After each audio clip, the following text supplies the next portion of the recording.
Oi gente, eu me chamo Camille e eu vou falar sobre conceito e preconceito, que foi durante o período do século IV até o século XVIII, que foi o fim da Revolução Industrial.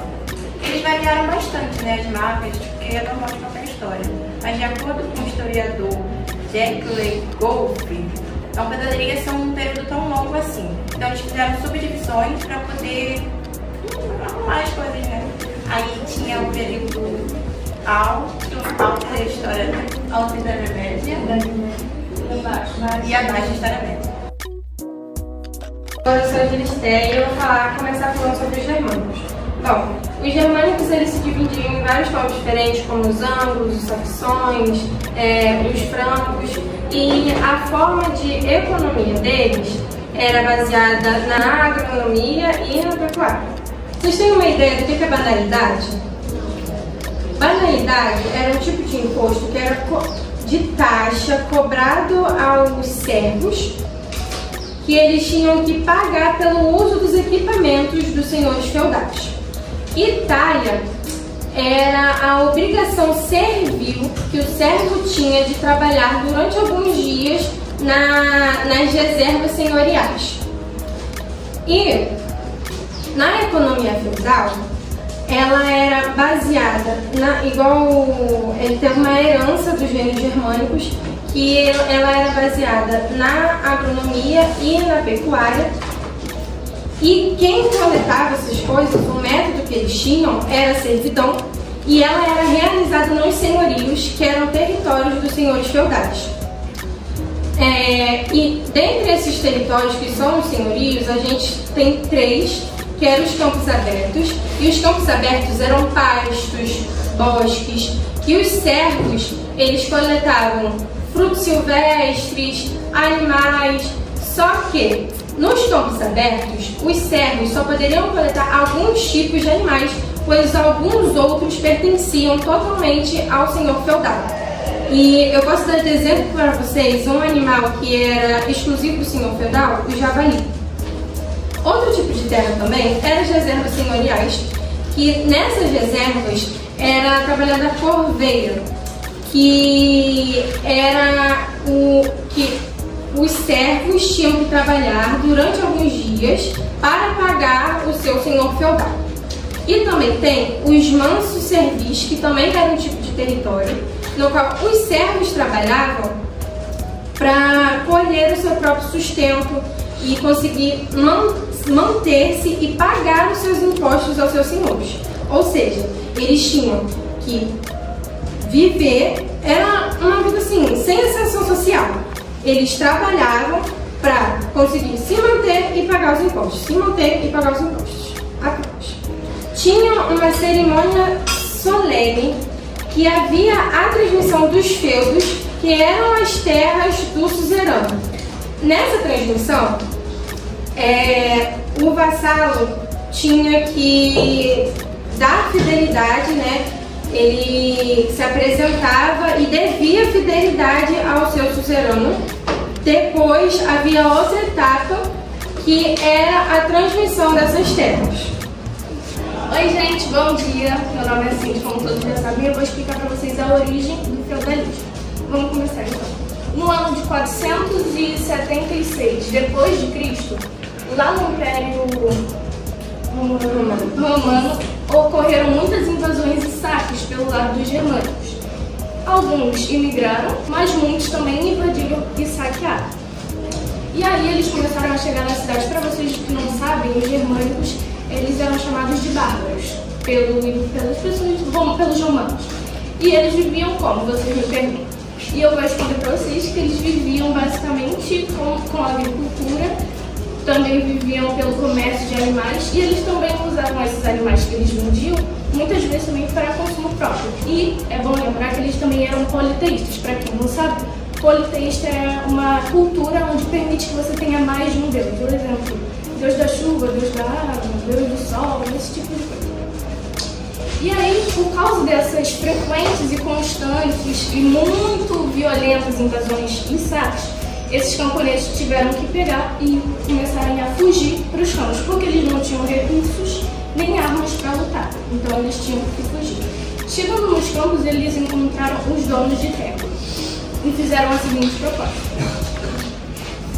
Os donos de terras, eles basicamente dariam para os camponeses refúgio, estabilidade e um lugar onde que eles pudessem plantar e viver com segurança. E aí os senhores de terra pegaram e falaram assim, tá bom, a gente aceita, mas vocês vão ter que pagar alguns impostos. E seriam 3 impostos que aconteceram naquela época, que era a talha, banalidade e a corvée. E aí também não só deu origem a essa troca de trabalho que foi o feudalismo, mas também deu origem aos suzeranos e aos vassalos. Os suzeranos, eles eram os donos de terra, que viviam lá tranquilamente, mas eles tinham muito medo de ser invadidos, essas coisas, e saqueados.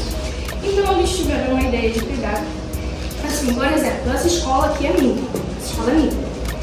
Só que eu não consigo protegê-la sozinha. Então eu preciso chamar reforço. Então eles pegaram esses outras pessoas, que eram os vassalos, como se fosse um apoio militar. Por exemplo, eu te dou um lugar para viver e você me apoia com as armas militares. É bom lembrar que os suzeranos e os vassalos, ninguém era abaixo de ninguém, os dois estavam no mesmo nível. Os dois eram nós. Oi, eu me chamo Ana Carolina e vou falar sobre as migrações e invasões. As migrações ocorreram no século II e III, num período em que as populações germânicas deslocaram-se para os territórios do Império Romano de forma pacífica.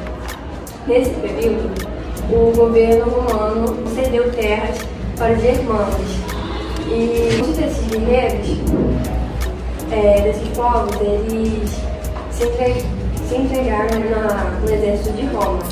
E assim, os germanos se estabeleceram na sociedade romana através do exército, casamento e etc. As invasões ocorreu no período do século IV a VI, que o povo germano entraram de forma violenta no Império Romano. Um dos motivos foi manifestar porque os povos hunos eles estavam sendo desavançados, conquistando os territórios que eram dos germanos. Bom dia, meu nome é Beatriz e eu vou falar um pouco sobre o Rio Branco. Bom, Carlos Magno, ele foi um dos reis mais proeminentes e governou durante 46 anos, de 768 a 814, e ele expandiu o Império Franco. E com isso, ele recebeu um título de imperador do novo Império Romano, que foi do Papa Leão III em 1800. E o governo dele visava reviver no mundo ocidental um líder cristão. E o Império Carolíngio, que era subordinado também, foi administrado por normas jurídicas chamadas capitulares, e que era para poder ordenar no local, e eles eram supervisionados pelos vice e dominici. Depois da morte de Carlos Magno, em 814, seu filho Luís I assumiu o poder, por mais que tivessem vários problemas, como a excessiva influência do clero sobre o rei, o império ainda se manteve de pé. Com a morte de Luís I em 840, os seus 3 filhos, que são Carlos, Luís e Lotaro, passaram a disputar pelo poder, travando um desgastante conflito interno, que pelo Tratado de Verdun, assinado em 843, eles dividiram consigo o território carolíngio. Aí a divisão do poder real entre os filhos de Luís I foi acompanhada de uma crescente independência e autonomia dos administradores locais. A partir do século IX, depois de um longo período sem invasões externas, o território da Europa começou a sofrer novos ataques nas frentes leste, norte e sul. O leste foi invadido pelos húngaros, que se estabeleceram na região dos Carpatos, onde fundaram o seu reino, Hungria, e foram cristianizados. O norte sofreu a invasão dos vikings e realizaram diversos ataques ao litoral europeu. Isso foi ocupado por muçulmanos que conquistaram a parte da Península Ibérica e empreenderam sucessivos ataques à Península Itálica. Meu nome é Emily e eu vou falar sobre o que foi o Renascimento Carolígeno. O Renascimento Carolígeno foi o desenvolvimento da cultura artística e educacional, marcada pela centralização política. Nessa época surgiu as universidades, onde estudos e pesquisas eram praticados. Eu me chamo Emily e eu vou falar, resumindo um pouquinho. Vou começar falando pela Idade Média. A Idade Média ela foi um período muito grande que durou vários séculos, acho que durou 10 séculos. E esse período ele ficou conhecido como a Idade das Trevas, porque era muito limitado o conhecimento físico, era muito limitado, principalmente pelas igrejas católicas, era muito limitado, então as pessoas que nasceram depois, elas limitavam muito, elas tinham muito preconceito, assim, com relação à Idade Média. Foi muito importante a parte do feudalismo. O feudalismo era basicamente divisões, porque a partir do feudalismo também veio a partir dos suzanos e dos vassalos também. Suzeranos. O que era basicamente? Os suzeranos, eles eram os donos da terra, das terras, e os vassalos, eles ofereciam apoio militar e em troca os suzeranos eles davam a terra. Então era meio que uma troca de favores. Você daqui e eu daqui. E vou falar um pouquinho também sobre a Alta Idade Média e a Baixa Idade Média. A Alta Idade Média era como se fosse um morro. E a Alta Idade Média, ela começou no topo, ela começou bem, e a Baixa Idade Média, ela já ficou tipo no finalzinho de tudo, ela já começou embaixo, ela terminou embaixo, já estava tudo no finalzinho.